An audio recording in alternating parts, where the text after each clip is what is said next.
Hello and welcome to the video. We are joined by one of the amazing artists of the Universus Critical Role Heroes of Exandria set. Gui Sabino, is it? I'm sorry, how do you pronounce your name? Gui Sabino. Gui Sabino. No worries. So, start off, why don't you introduce yourself and talk a little bit about your history with art and how you became an artist and colorist? My name is Gui Sabino. I'm from São Paulo, Brazil. I started working with art as an illustrator like 5 years ago. Before that, I was like a tax analyst. I worked about 15 years on behind desks and offices, and I decided to change. I wanted to change my career and start doing something that I actually loved, which is art. I started working on illustration for a while. After some time, I saw that there was a lack of colorists on the indie comics scenario. And I started coloring comics.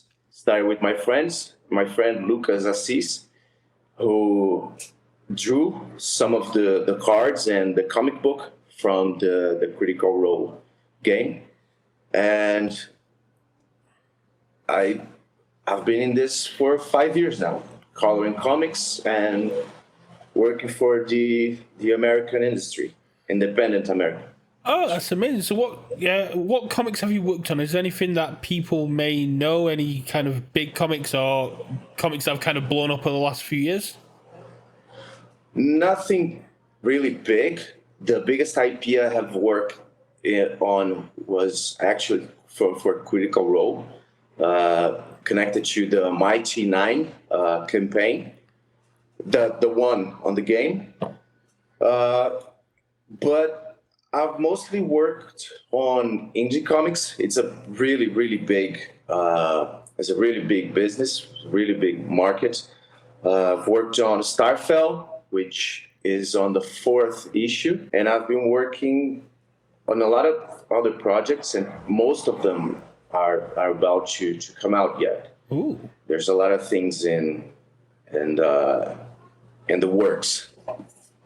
That makes a lot of sense. So are you a Critical Role fan yourself, or is it just something that your friend Lucas kind of got you into? Usually people finds us via Instagram. I don't know how they get there. And they approached Lucas. They saw his feed, the art on his feed, and they got interested on some of the arts that I made the colors. I've been working with Lucas like for 3 years now, and most of my work it's with him. So a lot of the people, when they see his art, they see my colors, or when they're in my feed, they see my colors and they see his drawings. So in a way, we are kind of always connected from time to time on new issues, new titles. We are kind of always working close. That makes sense. Did you know much about Critical Role before you started coloring for Lucas? Yes, I've watched the show on Amazon. What's the name? The Legends of Vox Machina?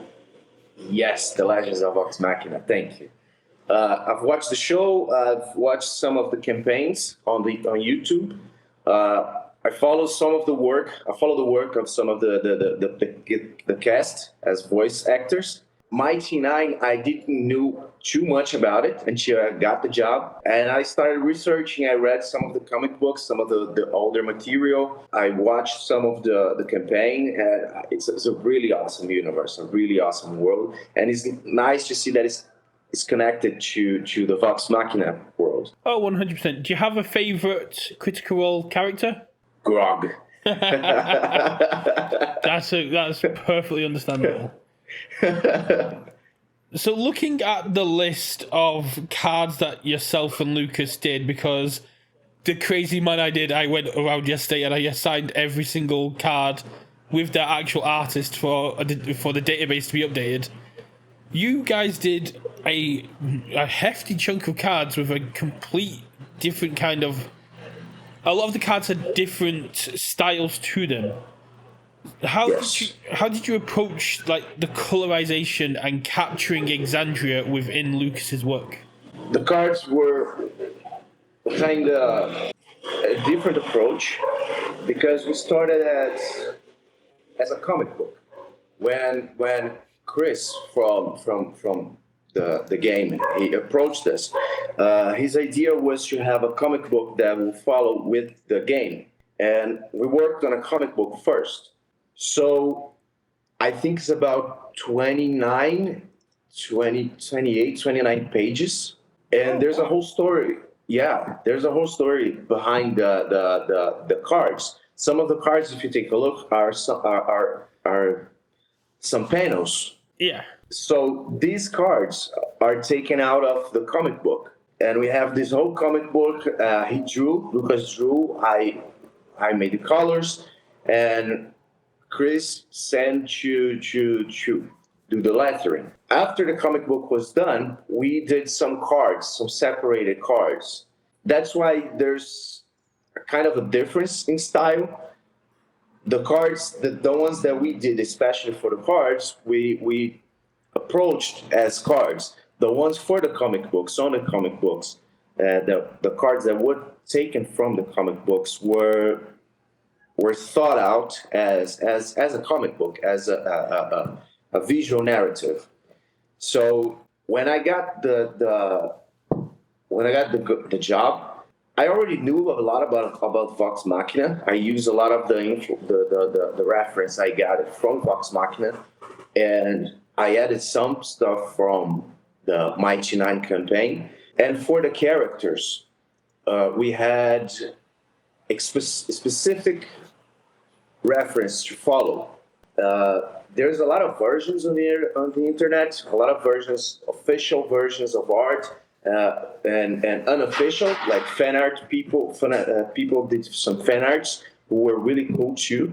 But the company had a specific look that they wanted for this game, so we had to follow that. And for the backgrounds, which is something I really like to work on, I took some reference from the show, from the Vox Machina show, mostly. That was my approach. That makes a lot of sense, and that kind of explains why cards like Tarot Reading and Flurry of Bows, which have got that more comic book kind of feel to them with the panels, and then if we look at Keg and Rini and Jarrett, the backups, they have a completely different style to them because although you did both of those cards, one was designed with a comic book in mind, and one was more bespoke to the cards. Yes, and I gotta say, I don't know how the comic book will be attached to the game, but it's an amazing comic book. It's amazing. It's awesome. It's one of my best works. Nice. Well, the first thing I'm going to do after I've done this is immediately message Chris going, "Where's the comic book?" I don't even know if I'm allowed to say about the comic book because the comic book, I don't know how it's gonna be launched or if it's gonna be launched, but it's awesome. It needs to be launched. It's one of the best comic books I've worked in. That's awesome. I'll definitely chase that up and see what's going on with that. Speaking of Chris, how was he to work with? Did he give you a lot of freedom? Did he give you kind of what he wanted on the cards? Yes, we had a lot of freedom. It was more technical from Lucas' side of things because he needed to have the feedback from the start. There's the likeness on the characters, and everything we did had to be sent to the Critical Role team so they can approve, because the characters need to have a specific look. If there was a tattoo design on a character, it had to be the same. And for my part, I had to follow a lot of the specific colors, skin colors. There were some versions of clothes. I think Bo. Uh, I made her with a version that has a very specific blue on her clothes, but there was some versions, some older versions that had a lot of different colors, a very dark blue. Yeah, that makes a lot of sense because Bo needs to have that Expositor Cobot Soul blue outfit as part of her character. So it kind of makes sense that Critical Role and Chris be like, no, it has to be this exact color for Bo. Yeah, and I had to do this. And other thing that they were worried about is the right skin tone for some characters, because which I think is it's one of the coolest things about this world, that everybody has a very specific is a very specific type of character, and we have to be very precise with it. Yeah. And that was my part. The part I did, the eye color, hair color. Beyond that, especially with the scenario, the backgrounds and everything, I had a lot of freedom. The way that I put the lights on, even the horses, they even had the color of the specific color for the horses, and I was amazed. I was amazed because it's a very well thought out world. Like the horse of this character needs to be this color, and the saddle of the horse needs to be this color, and it was really cool for me because coming from the indie comics, I usually need to solve a lot of things on the go on indie comics because the authors from indie comics from the indie scenario, they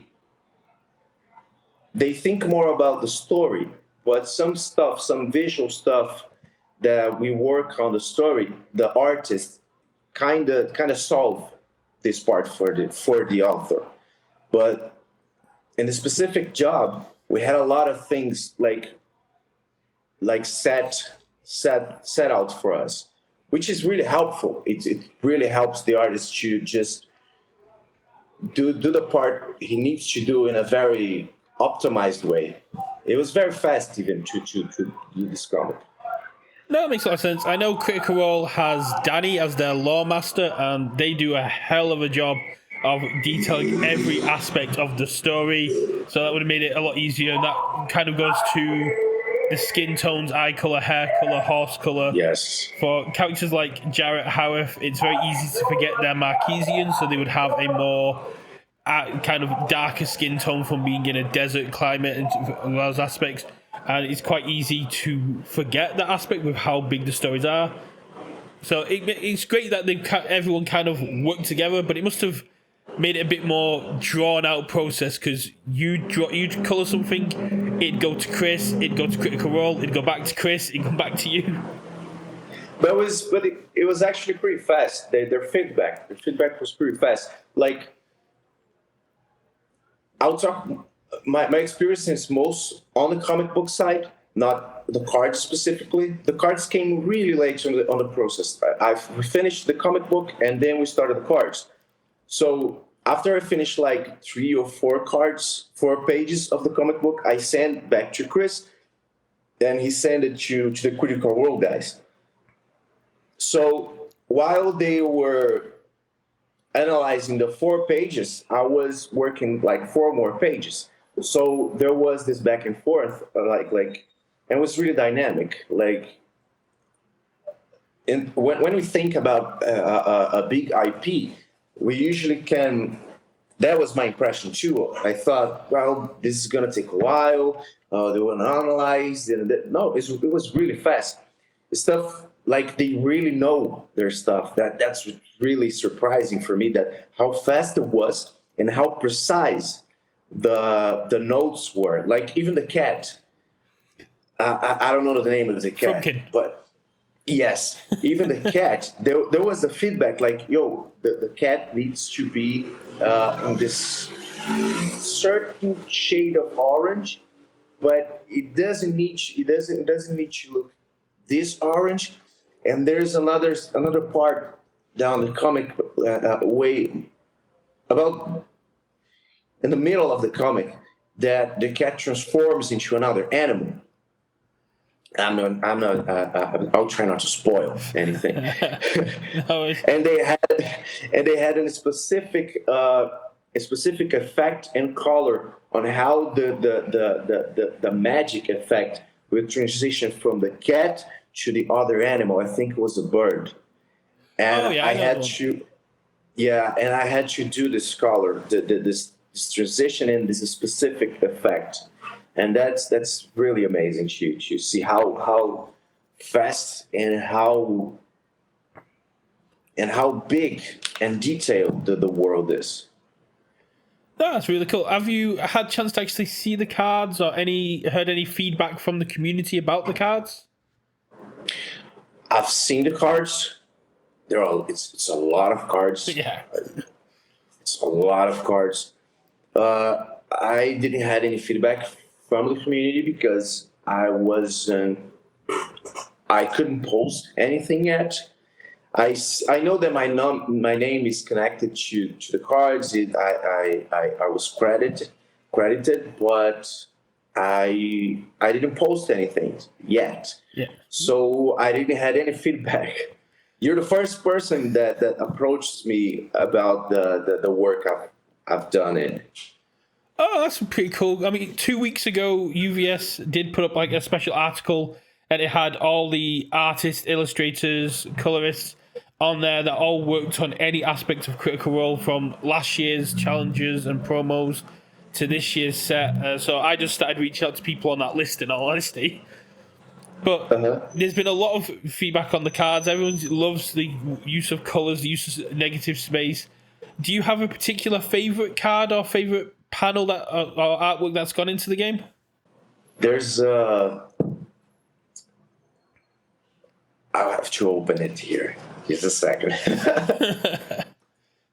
I took a look on the art I did yesterday, and there are some pages on the comic book that I know that those pages became cards because they look amazing. Just let me open here. I don't know which card this art go. There's a card with Bo, and she's on a fire. There's a fire, and she took a card in her hand. Tarot reading. It's Yes. with Molly Mock. Yes, that's a beautiful card. No, that's a great one. I really like that one because it's really complicated to color characters that are too close to the fire, and it's a nighttime. And every card that you see that is a nighttime, I put a lot of effort in it because I've worked on the indie comics. I've usually worked on very urban spaces, buildings, houses, skyscrapers at night. So it's a very gray, it's very, very urban backgrounds. On Critical Role, what I had the chance to work with was more organic backgrounds. Trees, mountains, fire camps, and when I work these pages, especially the ones at night, I really love doing these pages, and I put a lot of effort in it. And the ones that became cards, those ones are my favorite. That makes a lot of sense. I guess another one that would have been as challenging as tarot reading would have been Widowgas Web of Flames. You got all those multiple flame aspects with Caleb, the lighting, multiple light sources. Yes, the multiple light sources is one of the things that I usually like to do in my coloring process. If someone who's watching it's an artist or wants to be an artist, sometimes multiple light sources, if you can put in the art, you will give your card or your comic book a very 3D aspect to it. It doesn't look flat. If you add more light sources, it will make your art pop way more, especially for cards. For cards, there's a lot of them. That makes a lot of sense. So, have you worked on anything else for the game after Critical Role? Are we going to be seeing you in any of the future IPs? I don't know for certain. Chris said that he has more projects on the way, but for now, I think he worked with Lucas in other cards, but I wasn't in it. But he said that for Critical Role, we might have something in the future, but not for now. That makes a lot of sense. Right, well, I've kept you long enough, my friend. Have you got any messages or anything you want to say to the Universus community that are enjoying your cards? Play the game. If you want to follow me, go on Instagram. I have a lot of good things there. If you're an artist or an aspiring artist, follow me. You can DM me. I will give you tips. And there's also the show, the Mighty Nine show that is coming up on Amazon, right? Yes. I'm looking forward to that. I'm looking forward to that too. Just I'm waiting for the show. I'm asking Chris. I will talk to Chris if I can post some of the cards when the show comes up, and just play the game and hit me up if you like my cards. There you go. So if you've got any questions or want to hit up Guy, let me know. And if you're interested in learning yourself, I know Rio de Janeiro does actually have a few Universus players popped around there. So if you speak to Chris, I'm sure he can hook you up with a way to learn the game, and you can play your own cards. Yes, I will try. Also, me and Lucas, we live kind of close by the artist who drew the cards. We were talking to him so he could send the cards for us so we could play. Oh, because cool. we live in Brazil. The cards are kind of hard to get in here. Yeah. It's kind of expensive to send stuff to here. No, that makes a lot of sense. I think there's a few people down in Brazil that have joined the Discord that are looking to play, but they're not Rio based. But I'm sure UVS can get you some cards. I've got an interview lined up with Lucas as well, but he just wants to do it by text because. But yeah, you guys have done some great work. Last thing I can say for myself is thanks for amazing cards, and I hope we get to see your art in the future. Thank you, man. And if you do start playing the game, let me know, and I can jam some games over webcam with you as well. Thank you.